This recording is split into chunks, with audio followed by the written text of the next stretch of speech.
பொதுவா car கம்பெனிஸ்னாவே டீலர்ஸ depend பண்ணி தான் இருப்பாங்க. ஆனா டெஸ்லாக்கு டீலர்ஸே கிடையாது. இதுக்கு பின்னாடி இருக்கிற ஜீனியஸ் ஸ்ட்ராட்டஜி என்னன்றது தான் இப்ப நம்ம பார்க்க போறோம்.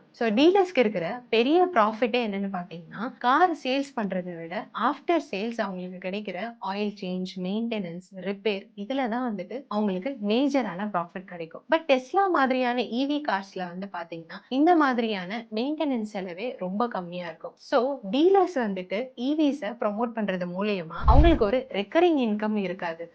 அதனால டெஸ்லா என்ன டிசைட் பண்ணாங்க அப்படின்னா, அவங்கள வந்துட்டு ஒரு நார்மலான ஒரு கார் கம்பெனியா அவங்கள பிளேஸ் பண்ணிக்காம, அவங்கள ஒரு டெக் கம்பெனியா தான் பிளேஸ் பண்ணணும். ஒரு டெஸ்லா கார் வாங்குறதுன்றது ஒரு ஐஃபோன் வாங்குற மாதிரியான சிம்பிளான ப்ராசஸா இருக்கணும். டெக் ட்ரிவனா இருக்கணும் அப்படின்றத அவங்க டிசைட் பண்ணாங்க. ஒரு வெப்சைட்ல கார் வாங்குறது மூலியமா கஸ்டமர்ஸ் அவங்களுக்கு தேவையான ரெக்யர்மெண்ட்ஸை கம்ப்ளீட்டா கஸ்டமைஸ் பண்ணிக்க முடியும். பிளஸ் டெஸ்ட்ல வந்து என்ன ஒரு இனோவேஷன் பண்ணணும்னாலும் அந்த டெசிஷனுக்காக எந்த ஒரு டீலர்ஸ்க்கும் அவங்க வெயிட் பண்ணணுன்ற அவசியம் இல்லை. எந்த அளவுக்கு ஃபாஸ்டா வேணுமோ அந்த அளவுக்கு ஃபாஸ்டா அவங்களால டெசிஷன்ஸ் எடுக்க முடியும். இது மூலயமா கஸ்டமர்ஸோட ட்ரஸ்ட்டை வந்துட்டு அவங்களால ரீட்டைன் பண்ணிக்க முடியும்.